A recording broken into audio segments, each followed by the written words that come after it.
Nunca olvidaré el sonido de mi cuerpo cayendo sobre el frío concreto, el rostro de mi nuera distorsionado por la rabia, sus dedos aún marcados en mi brazo, y mi hijo parado en el umbral, mirando al suelo, incapaz de defenderme. «Muérete en la calle, vieja inútil», gritó ella antes de azotar la puerta. Fue en ese momento, sentada en la acera helada, que decidí, esto no se quedaría así. Pero antes de continuar, verifica si ya estás suscrito al canal y escribe en los comentarios, ¿desde dónde estás viendo este video? Nos encanta saber hasta dónde llegan nuestras historias. Mi nombre es Elena, tengo 68 años y hasta hace 6 meses tenía un hogar, una familia y dignidad. Hoy, sentada en este apartamento prestado, puedo ver cuánto ha cambiado mi vida desde aquella noche lluviosa de marzo. Todo comenzó a desmoronarse cuando mi esposo Antonio falleció hace 2 años. Después de 45 años juntos, me encontré sola en esa casa que construimos con tanto esfuerzo. Nuestra única hija había muerto joven, dejando solo a mi hijo Roberto, que vive en otra ciudad. Antonio siempre decía que deberíamos transferir la casa a nombre de nuestro hijo, pero nunca llegamos a formalizarlo. El documento continuaba a mi nombre. Después del luto, decidí que necesitaba compañía. La soledad se había vuelto insoportable. Llamé a Roberto y le sugerí que él, Claudia, su esposa, y mi nieto vinieran a vivir conmigo. Él dudó inicialmente, pero terminó aceptando después de una conversación con Claudia. En aquel momento, lo interpreté como generosidad de su parte. ¡Qué ingenuidad la mía! Los primeros meses fueron tranquilos. Claudia se mostraba servicial, elogiaba mis recetas, pedía consejos sobre la educación del niño. Roberto parecía más distante, siempre inmerso en el trabajo. Yo estaba feliz de tener movimiento en la casa de nuevo. Entonces noté cambios sutiles. Mis retratos con Antonio fueron gradualmente retirados de las paredes y sustituidos por fotos de ellos. Mis muebles favoritos comenzaron a desaparecer, vendidos sin mi consentimiento. «Solo estamos modernizando, doña Elena», decía Claudia con una sonrisa que no le llegaba a los ojos. Comencé a notar cómo ella cambiaba cuando Roberto no estaba cerca. Las sonrisas desaparecían, sustituidas por órdenes y críticas constantes. «No pongas tus medicinas en la mesa de la cocina, parece casa de anciana enferma», o «¿de verdad necesitas ver la televisión tan alto? Ten consideración». Pequeñas humillaciones diarias que yo tragaba en silencio, por miedo a la soledad. Intenté hablar con mi hijo, pero él siempre minimizaba. «Mamá, estás exagerando. Claudia solo está tratando de organizar la casa». Su mirada siempre se desviaba de la mía, como si supiera, en el fondo, que algo estaba mal. La situación empeoró cuando descubrí que habían pedido un préstamo usando la casa como garantía, falsificando mi firma. Encontré los documentos por casualidad, mientras buscaba una receta antigua en el cajón de la cocina. Confronté a Claudia esa noche, cuando Roberto llegó del trabajo. «¿Cómo pudieron hacer esto? Esta casa fue construida con el sudor de tu padre y el mío, Roberto». Claudia explotó antes de que mi hijo pudiera responder. «Esta casa ya es nuestra. ¿Crees que estamos aquí por caridad? Roberto es hijo único, todo esto será de él de todos modos». «Pero aún estoy viva», respondí, sintiendo mi rostro arder de indignación. Fue cuando ella se acercó a mí, sus ojos chispeando de rabia. «Por ahora», murmuró lo suficientemente bajo para que solo yo lo escuchara. Esa noche no dormí. Por primera vez, sentí miedo real dentro de mi propia casa. A la mañana siguiente, llamé a mi amiga Lourdes, la única persona en la que aún confiaba. Acordamos que iría a su casa para hablar sobre qué hacer. Arreglé una pequeña bolsa con documentos importantes y algo de ropa. Cuando estaba a punto de salir, Claudia apareció en la puerta de mi habitación. «¿A dónde crees que vas?» «A visitar a una amiga», respondí, tratando de sonar casual. Ella me arrebató la bolsa de las manos y vació el contenido en el suelo. Cuando vio los documentos de la casa, su rostro se transformó en pura furia. ¿Así que eso es? ¿Vas a intentar perjudicarnos, después de todo lo que hemos hecho por ti? Roberto apareció en el pasillo, atraído por los gritos. ¿Qué está pasando?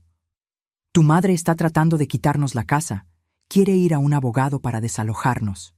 Intenté explicar, pero Claudia ya había agarrado a mi hijo por el brazo, llenando sus oídos de mentiras.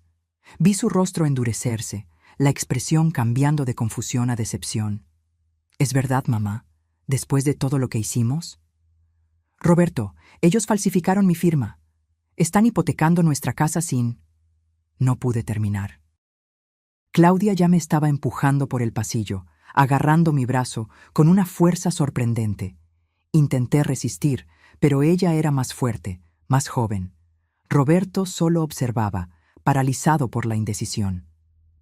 Tu lugar ya no es aquí, gruñó ella, abriendo la puerta principal con un movimiento brusco.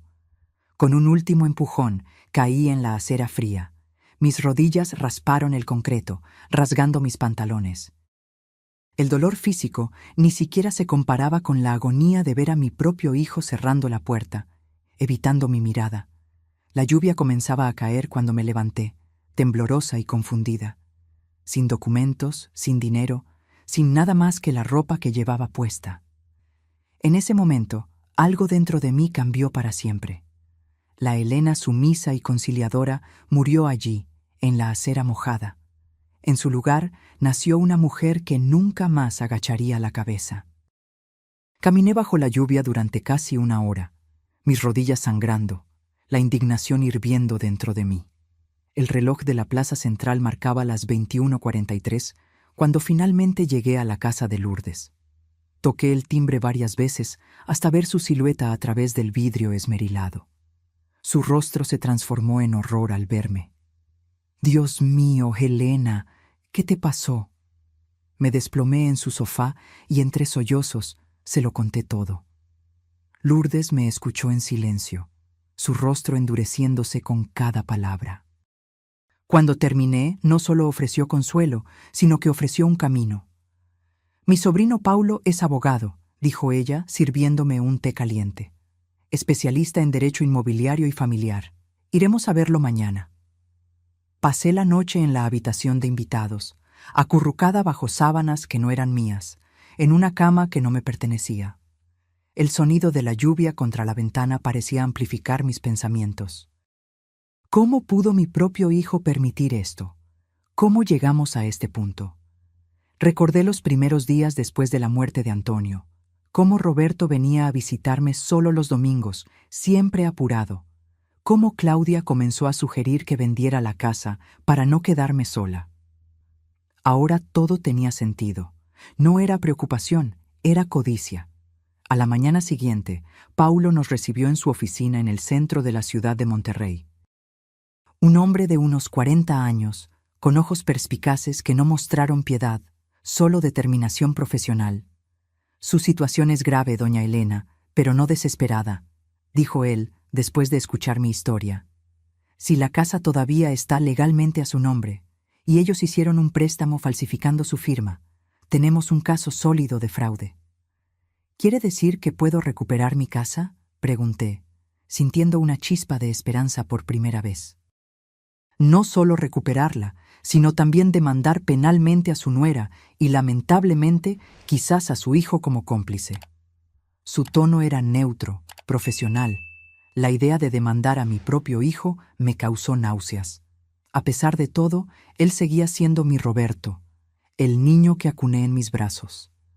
Pero luego recordé que estaba parado en el umbral, mirando al suelo mientras yo caía en la acera fría.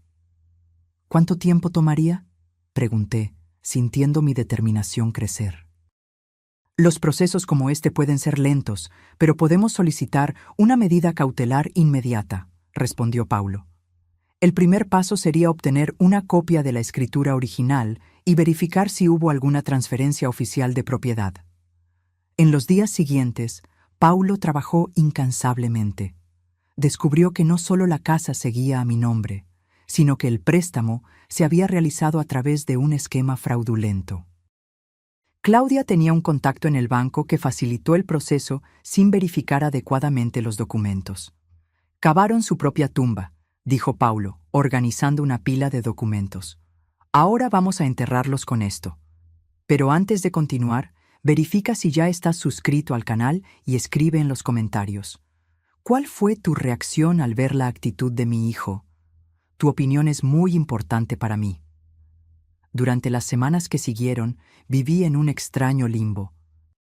Físicamente, estaba en el apartamento que Lourdes amablemente puso a mi disposición, un estudio en la parte trasera de su casa, pequeño pero digno. Mentalmente, oscilaba entre la determinación feroz y una tristeza profunda que me visitaba en las madrugadas. Lo que más me dolía no eran los dolores en mis rodillas magulladas, ni la humillación de haber sido expulsada. Era la ausencia de la llamada de Roberto. Ni una llamada, ni un mensaje para saber si su madre estaba viva o muerta. Como si 68 años de amor materno pudieran ser borrados con un simple cierre de puerta. Paulo siguió con el proceso judicial, explicando cada paso con paciencia. Aparentemente, el banco estaba investigando internamente al funcionario que facilitó el préstamo fraudulento. La institución financiera, temiendo un escándalo mayor, se mostraba dispuesta a cooperar con nuestro caso. Una tarde, mientras esperaba en la sala de Paulo, vi a Claudia salir de un ascensor en el mismo edificio. Instintivamente me encogí, sintiendo una mezcla de rabia y miedo. Ella no me vio. Su rostro exhibía esa expresión de superioridad que yo conocía bien. Caminaba como si el mundo le perteneciera. ¿Qué hacía ella aquí?, pregunté a Paulo cuando entré en su oficina. Probablemente consultando a un abogado. Ya deben haber sido notificados sobre el proceso, explicó él. Esto es bueno, significa que están preocupados.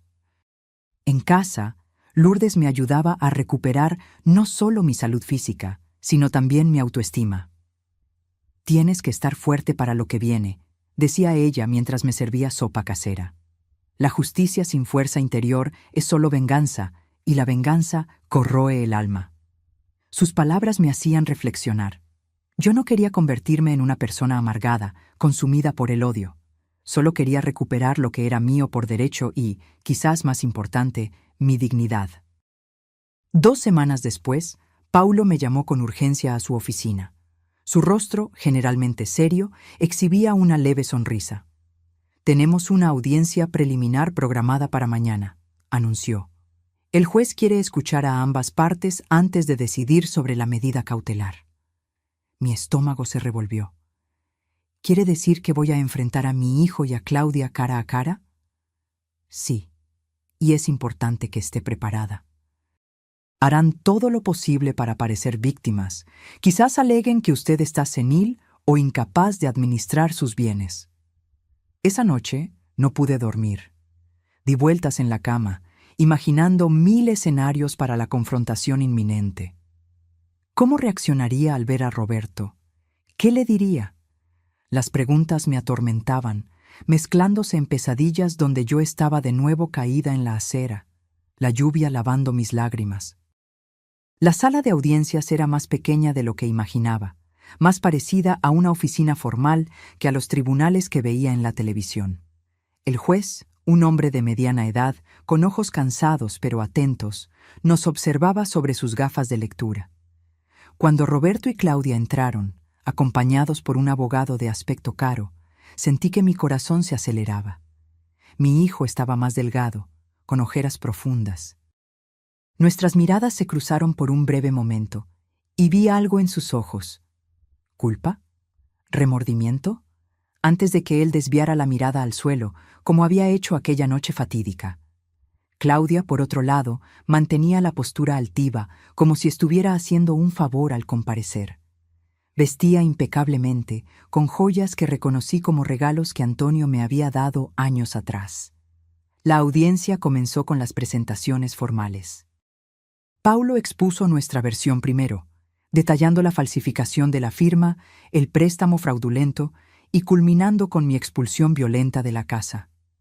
Presentó fotos de mis heridas, informes médicos y la escritura original de la casa. Mi cliente no solo fue víctima de fraude, señoría, sino también de violencia física y abandono por parte de su propia familia, concluyó Paulo.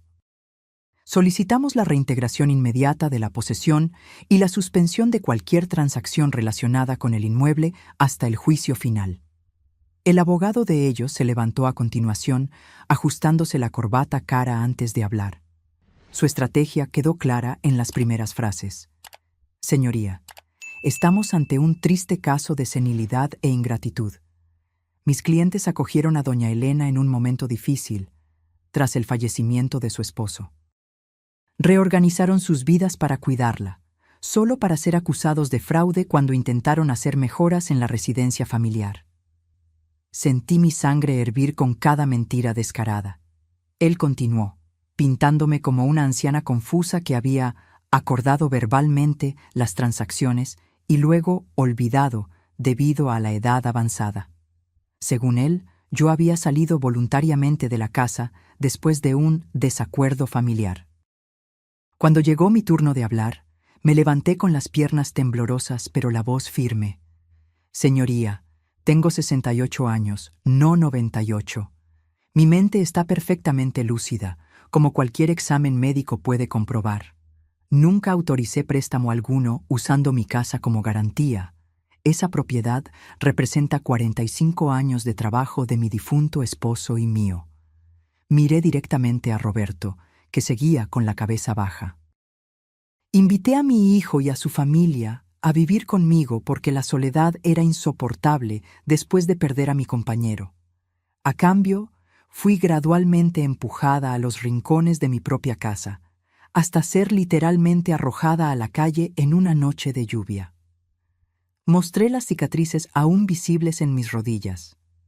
Estas marcas fueron causadas por la caída. Pero las marcas invisibles, señoría, esas las llevaré para siempre. Un hijo que observa cómo su madre es expulsada de casa y no hace nada es una herida que no cicatriza. El juez me observaba con atención. Cuando terminé, se volvió hacia Roberto. ¿El señor desearía decir algo en su defensa? Roberto levantó la mirada, finalmente. Sus ojos estaban llorosos. Abrió la boca para hablar, pero Claudia agarró su brazo con fuerza, sus uñas rojas clavándose en su piel. Él dudó, tragó saliva y murmuró: «No, señoría». El juez asintió, observando atentamente esa interacción. Después de unos minutos, considerando los argumentos, anunció su decisión preliminar. Ante las pruebas presentadas, determino la suspensión inmediata de cualquier transacción relacionada con el inmueble en cuestión. En cuanto a la reintegración de la posesión, decidiré después de una evaluación psicológica de la demandante para refutar definitivamente las alegaciones de incapacidad mental. No era todo lo que esperábamos, pero era un comienzo. Paulo me aseguró que la evaluación psicológica sería solo una formalidad. Al salir de la sala, me crucé de nuevo con Roberto en el pasillo. Esta vez, nuestras miradas se sostuvieron por más tiempo. Vi su labio inferior temblar levemente, como sucedía cuando era niño y estaba a punto de llorar. «Mamá, yo…», comenzó, pero Claudia surgió detrás de él, tirando de su brazo. «Vamos, Roberto, no tenemos nada que decirle». Mientras los observaba alejarse, me di cuenta de que esta batalla sería mucho más dolorosa de lo que imaginaba. No era solo por una casa, era por el alma de mi hijo. Las semanas siguientes fueron una montaña rusa emocional.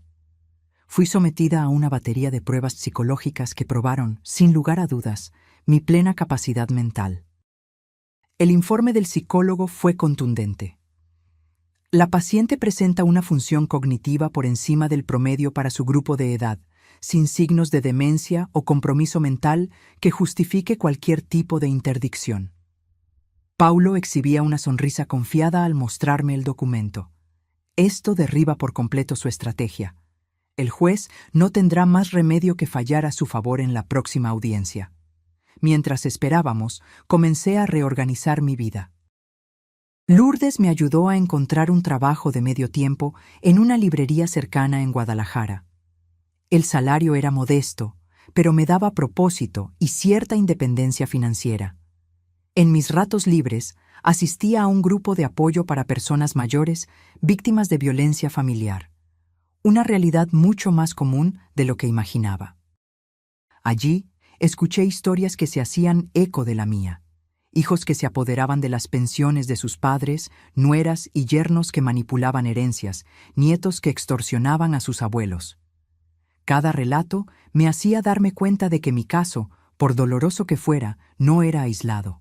Era parte de una triste epidemia de abandono y explotación.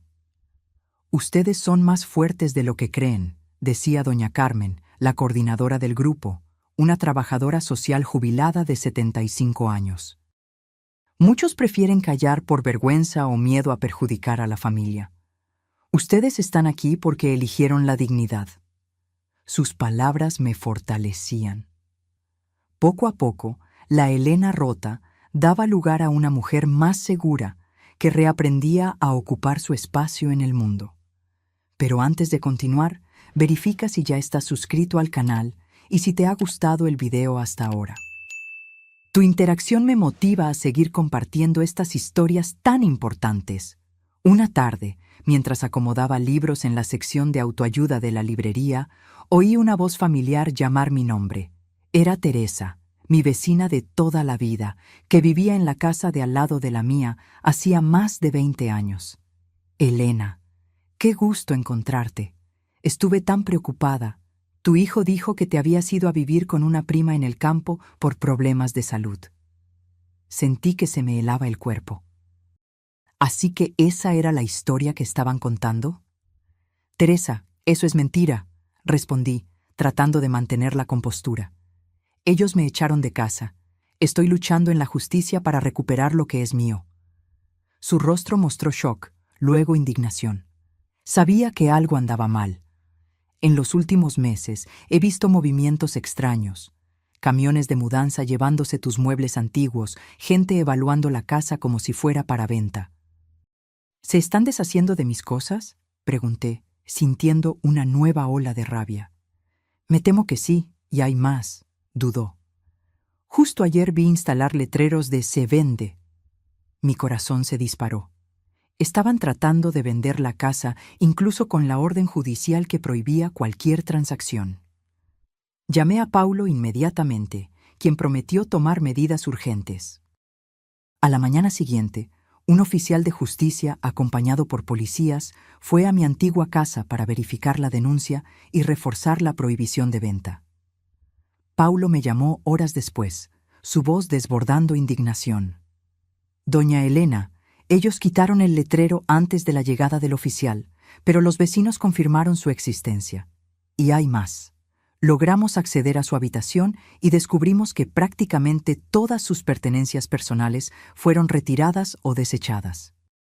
Cerré los ojos, tratando de contener las lágrimas. Mis fotografías familiares, las cartas de Antonio, los regalos de mis padres. ¿Todo perdido? ¿Hay algo que podamos hacer?, pregunté con voz temblorosa. «Sí, esto constituye incumplimiento de la orden judicial y destrucción de patrimonio. Lo incluiremos en el proceso y solicitaremos una inspección completa de la propiedad. Y lo más importante, logré programar la audiencia final para la próxima semana». Los días previos a la audiencia fueron los más tensos desde mi expulsión. Soñaba con la casa todas las noches. A veces estaba en llamas, otras veces transformada en algo irreconocible. En una pesadilla recurrente, regresaba para encontrar solo un terreno vacío, como si la construcción nunca hubiera existido. En la víspera de la audiencia, mientras organizaba mis documentos, recibí una visita inesperada. Roberto estaba parado en la puerta del apartamento de Lourdes, solo, con ojeras profundas y aspecto abatido.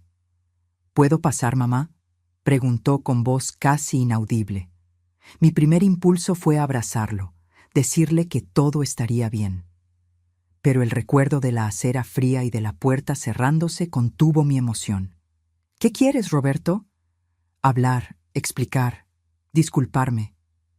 Señalé la silla simple en la pequeña sala. Se sentó, frotándose las manos nerviosamente. «Claudia no sabe que estoy aquí. comenzó. Si lo supiera. Dejó la frase morir en el aire, pero su mirada temerosa lo dijo todo.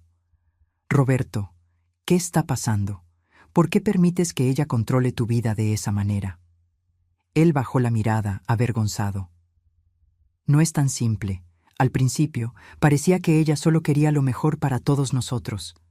Cuando sugirió que vendiéramos la casa para comprar algo más moderno, dijo que sería mejor para ti también, que no tendrías que lidiar con el mantenimiento. ¿Y te lo creíste? Interrumpí, incrédula. Quería creerlo. Después, cuando rechazaste su propuesta, ella comenzó a cambiar. Se obsesionó con la idea de que merecíamos la casa más que tú, que era un desperdicio que una viuda viviera sola en un inmueble tan grande. Hizo una pausa, reuniendo valor. Cuando descubrí el préstamo, ya era demasiado tarde. El dinero ya estaba gastado, en ropa cara, joyas, un coche nuevo para ella. Intenté confrontarla, pero ella amenazó con dejarme, llevarse a nuestro hijo. ¿Entonces elegiste sacrificar a tu madre para salvar tu matrimonio?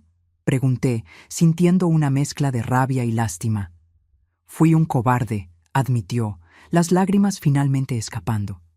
Esa noche, cuando ella te empujó, debería haber hecho algo, cualquier cosa, pero me quedé paralizado, como si estuviera viendo una película, no mi propia vida. Nos quedamos en silencio por unos minutos. Una parte de mí quería perdonarlo inmediatamente. Otra parte se preguntaba si esa visita no era solo otra estrategia de Claudia, tal vez para hacerme desistir del proceso en la víspera de la audiencia. ¿Por qué estás aquí ahora, Roberto? ¿Qué cambió?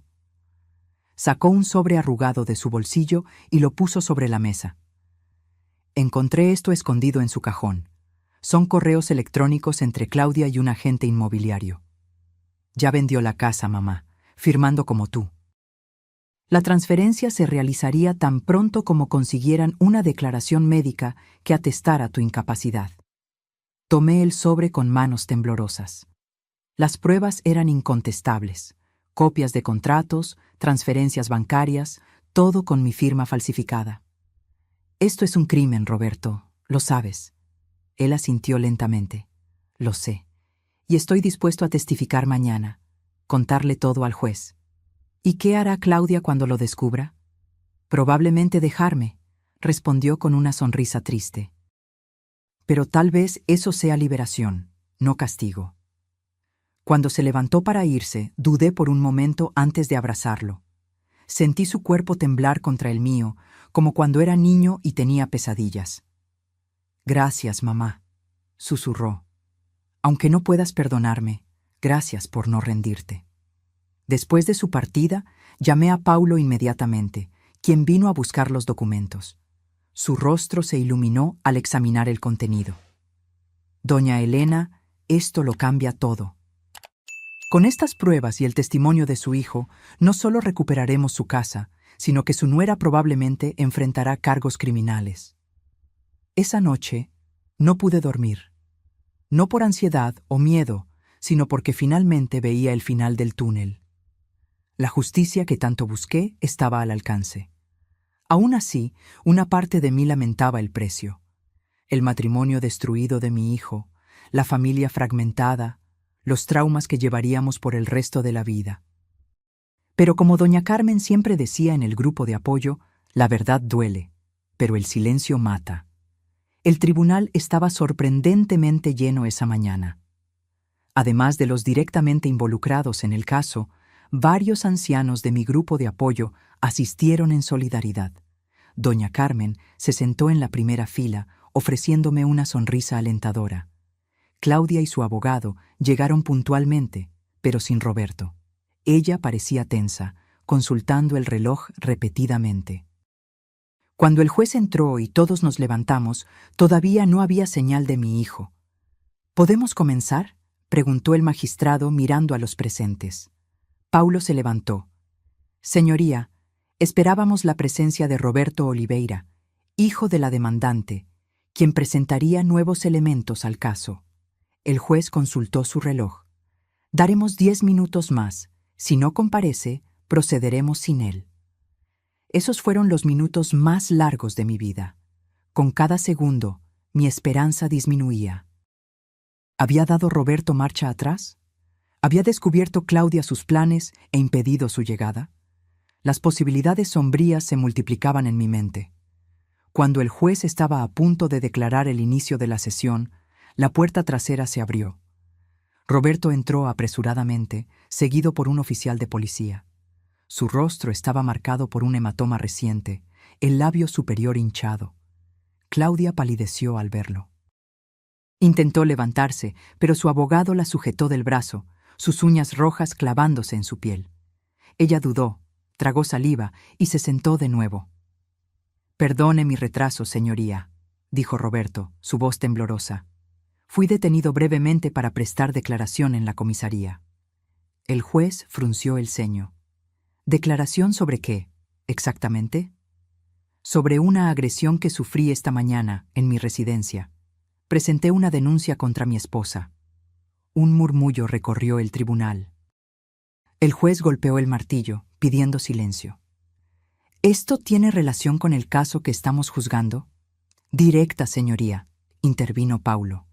«El señor Roberto compareció para presentar pruebas de fraude y falsificación documental cometidas por la demandada, su esposa. Aparentemente, ella descubrió sus intenciones». El abogado de Claudia se levantó. «Señoría, protestamos contra la inclusión de esta declaración. El señor Roberto no es parte demandada en este caso y su testimonio es». Los siguientes minutos del juicio fueron decisivos. El abogado de Claudia intentó desesperadamente impedir que Roberto testificara, pero el juez, dándose cuenta de la gravedad de la situación, permitió su declaración. Roberto caminó hacia el frente del tribunal con pasos vacilantes, pero voz firme. Narró todo. Cómo Claudia había planeado gradualmente apropiarse de la casa, cómo falsificó mi firma en los documentos del préstamo y, finalmente, cómo orquestó mi expulsión. «Esa noche», dijo él, con la voz embargada, «ella había planeado todo.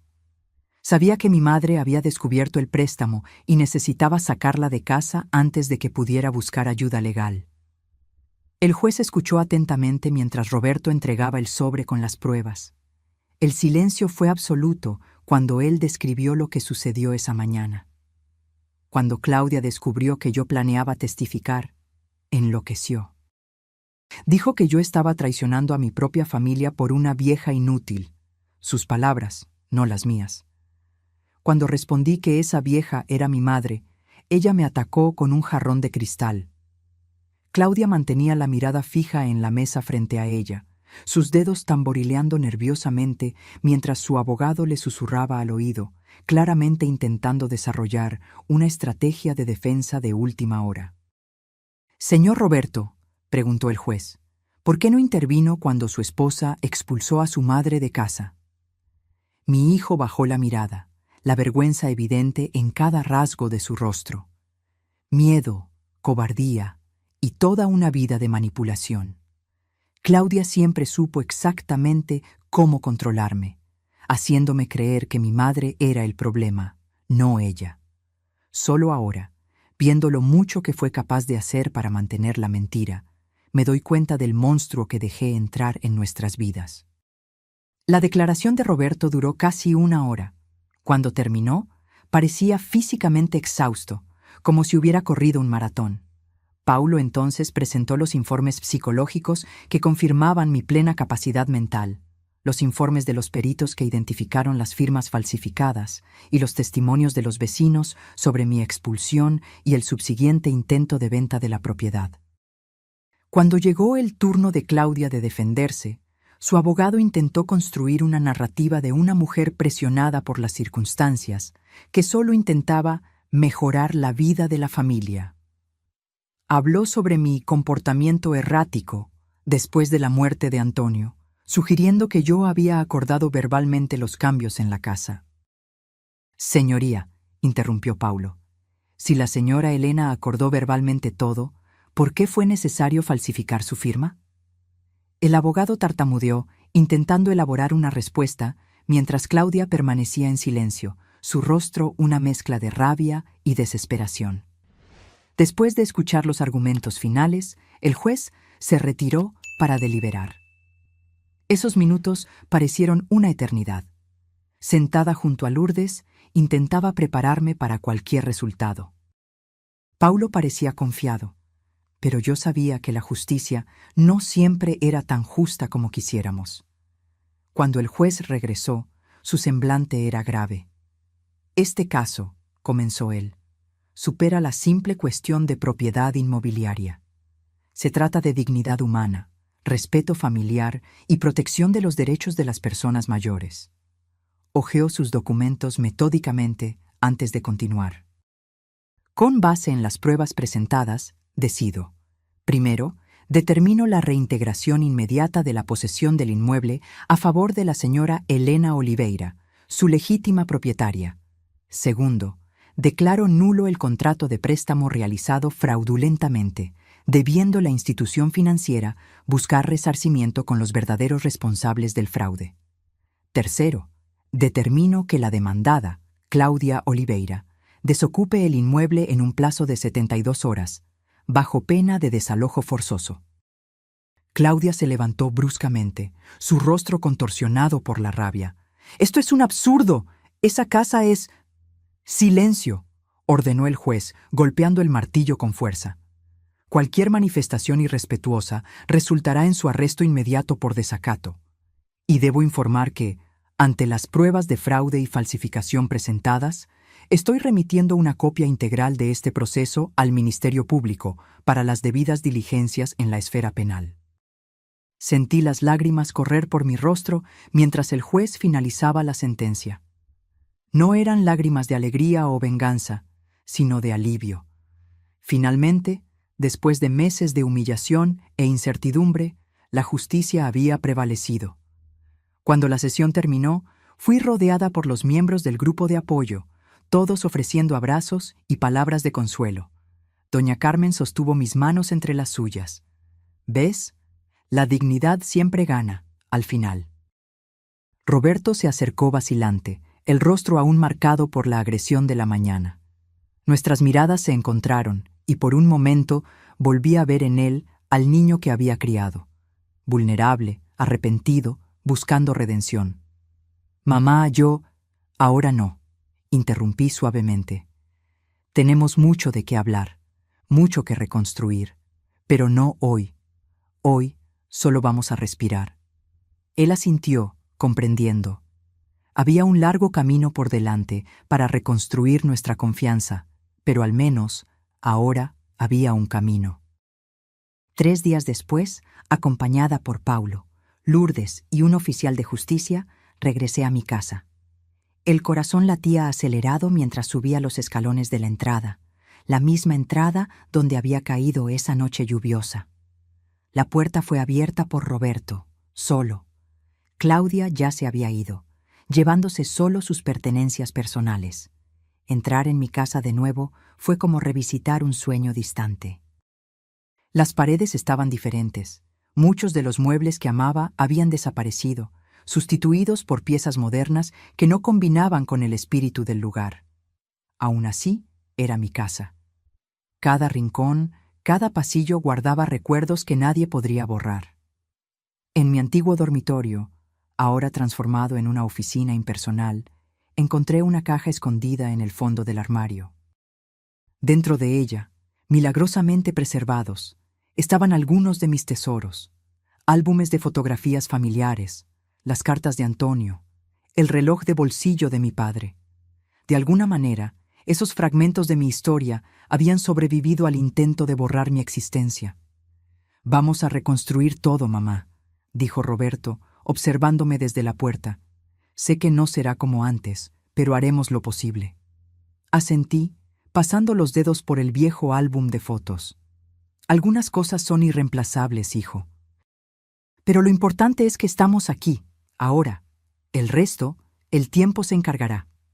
Pero antes de continuar, verifica si ya estás suscrito al canal y si te está gustando esta historia de superación. Compártela con alguien que creas que necesita escuchar esto hoy».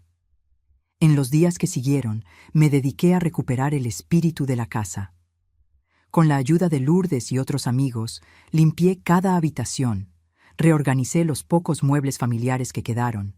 Planté nuevas flores en el jardín. Cada gesto era como un ritual de purificación, expulsando las energías negativas que se habían acumulado en esas paredes. Roberto decidió alquilar un pequeño apartamento cerca, visitándome a diario. Nuestra relación estaba lejos de ser lo que era antes, pero lo estábamos intentando. Él participaba en el grupo de apoyo conmigo, donde gradualmente comenzó a entender la extensión del trauma que había causado, no solo en mí, sino en sí mismo. Siempre me consideré una víctima de su manipulación, confesó él en una de las sesiones. Pero me di cuenta de que también fui cómplice.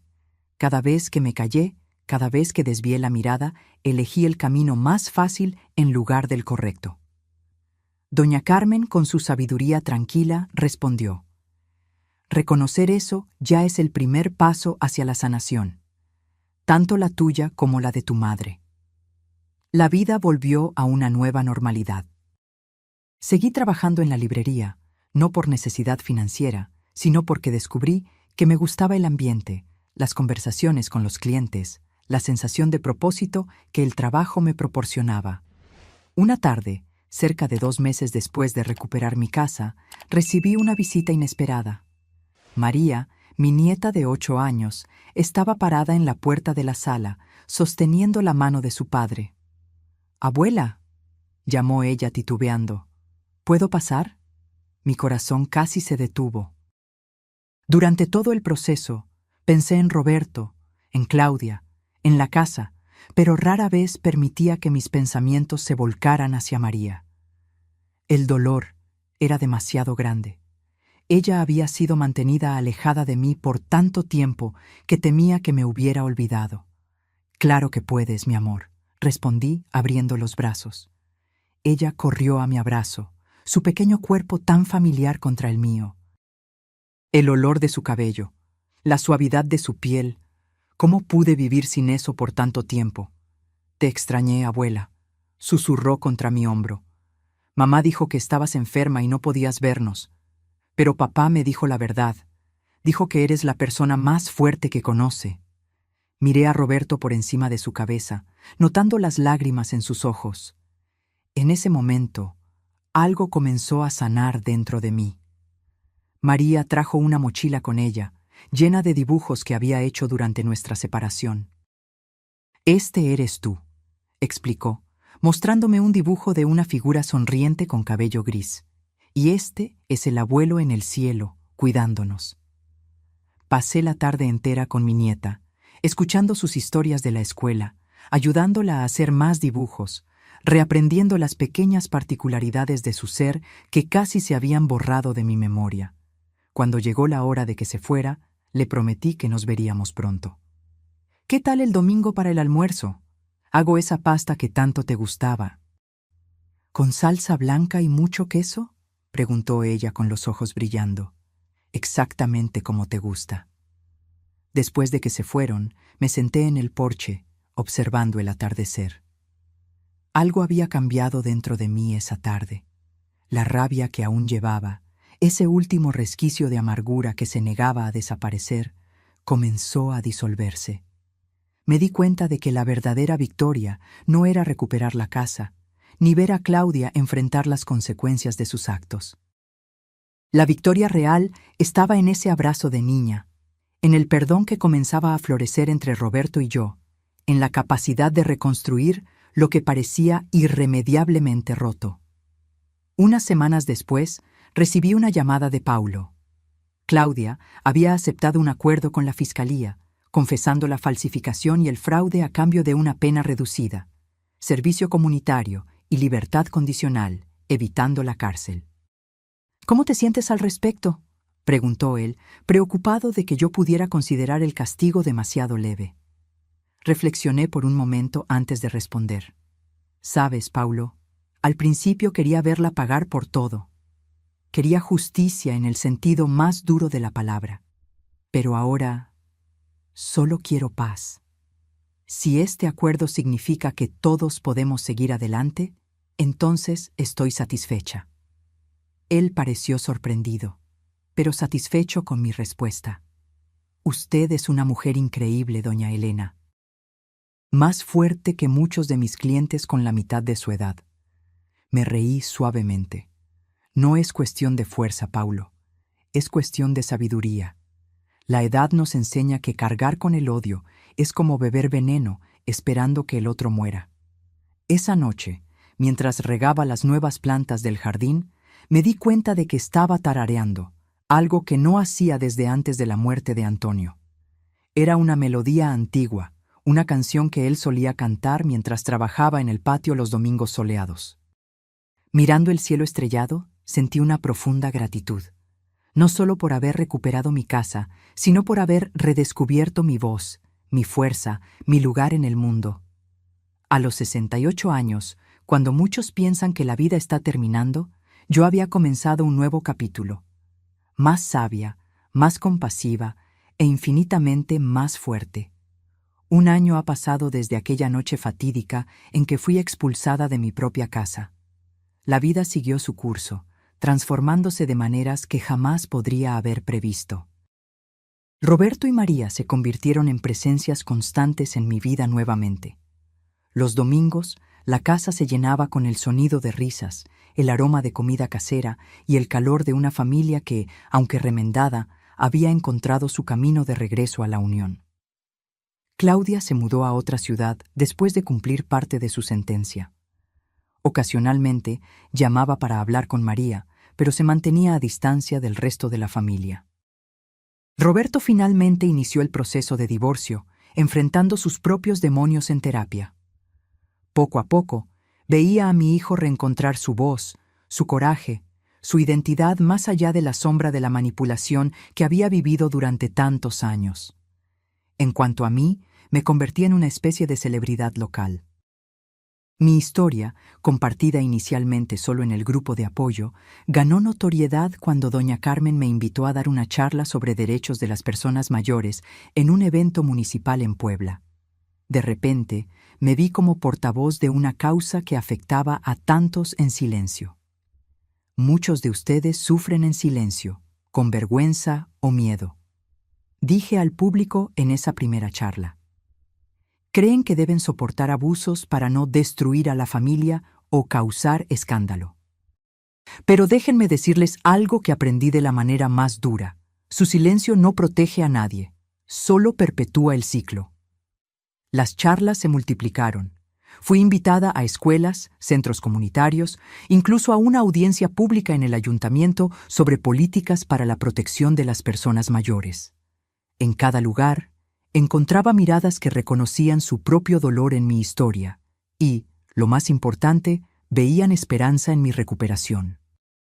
Lourdes, siempre a mi lado, comenzó a bromear. «Elena, a este paso, pronto serás candidata a concejal». Nos reímos de la idea, pero había una semilla de verdad allí. Había descubierto una voz que no sabía poseer, una capacidad de articular no solo mi dolor, sino el de tantos otros que se sentían invisibles en la sociedad. Una mañana, mientras tomábamos café, Roberto me hizo una pregunta que venía postergando durante meses. «Mamá, ¿de verdad me perdonaste? ¿Por lo que hice? O mejor dicho, ¿por lo que no hice esa noche?» Puse mi taza en la mesa, considerando cuidadosamente mi respuesta. «Hijo, el perdón no es un momento único, una línea que se cruza y ya está. Es un proceso, con avances y retrocesos. Hay días en que te miro y solo veo al niño que crié, sin ningún resentimiento. Y hay momentos en que el recuerdo de esa noche vuelve y duele de nuevo». Él bajó la mirada, asintiendo lentamente. «Pero lo importante», continué, «es que elijo perdonar cada día. No por ti, sino por mí, porque descubrí que el resentimiento es una carga demasiado pesada para llevar a mi edad». Él sonrió, con los ojos llorosos. «Eres la persona más fuerte que conozco, ¿sabías? No es cuestión de fuerza, hijo, es cuestión de elección. Podemos elegir ser víctimas de las circunstancias o autoras de nuestra propia historia.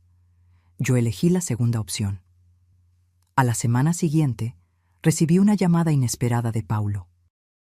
Estaba trabajando en un proyecto de ley municipal para la protección patrimonial de las personas mayores y quería mi colaboración como consultora. La propuesta incluiría mecanismos de verificación más rigurosos para transferencias de propiedad y préstamos que involucraran a personas mayores de 65 años. Su experiencia sería invaluable, doña Elena. Podemos transformar su dolor en protección para otros. Acepté inmediatamente. Era una forma de dar sentido a todo lo que había pasado. Transformar el trauma en algo constructivo, algo más grande que mi historia individual. El trabajo en el proyecto me conectó con abogados, trabajadores sociales, psicólogos y principalmente otras personas mayores con historias similares a la mía. Formamos una red de apoyo que trascendía el grupo inicial, llegando a personas en situación de vulnerabilidad que quizás nunca habrían tenido el valor de buscar ayuda por sí mismas. Una tarde, mientras organizaba documentos para una reunión sobre el proyecto, encontré la carta que había escrito para Roberto durante mis días más oscuros. Releí esas palabras cargadas de dolor y decepción, dándome cuenta de cuánto habíamos avanzado desde entonces. Decidí escribir una nueva carta, no de recriminación o lamento, sino de esperanza y renovación. Una carta que expresara no solo lo que habíamos perdido, sino principalmente lo que habíamos redescubierto. Querido hijo, comencé. Hace un año pensé que había perdido todo, mi casa, mi familia, mi dignidad. Hoy me doy cuenta de que esa caída en la acera fría no fue el final de mi historia, sino el inicio de un nuevo capítulo. Escribí durante horas, volcando en el papel no solo reflexiones sobre nuestra jornada familiar, sino también lecciones que había aprendido sobre resiliencia, perdón y nuevos comienzos. Cuando terminé, guardé la carta en una caja especial, junto con fotografías de Antonio, recuerdos de María y otros tesoros recuperados. Un día, cuando el momento fuera el adecuado, le entregaría la carta a Roberto. Por ahora, representaba algo solo para mí. Un testimonio de que incluso en las noches más oscuras siempre existe la posibilidad del amanecer. En la celebración de mi cumpleaños número 69, miré alrededor de la mesa repleta de amigos nuevos y antiguos. Lourdes, doña Carmen, miembros del grupo de apoyo, colegas de la librería, Paulo y su esposa, Roberto y María. Personas que me habían ayudado a reconstruir no solo mi vida, sino mi fe en la humanidad. Mientras María me entregaba un pastel casero con velas encendidas, hice un deseo silencioso, que mi historia pudiera iluminar el camino de otros que aún caminaban en la oscuridad, que mi voz pudiera dar coraje a aquellos que aún no habían encontrado la suya. Cuando todos cantaban feliz cumpleaños, sentí una presencia familiar a mi lado, casi como si Antonio estuviera allí, sonriendo con orgullo. Tal vez lo estaba. Tal vez había presenciado toda mi jornada, desde la acera fría hasta este momento de celebración. Cerré los ojos y soplé las velas, rodeada por el calor de la familia recuperada y los amigos que se convirtieron en familia. Y supe, con una certeza profunda, que nunca más agacharía la cabeza ante nadie, ni por miedo, ni por vergüenza, ni por amor mal dirigido. Porque a los 69 años, finalmente había aprendido la lección más valiosa de todas. Nuestra dignidad no es algo que otros puedan quitarnos permanentemente.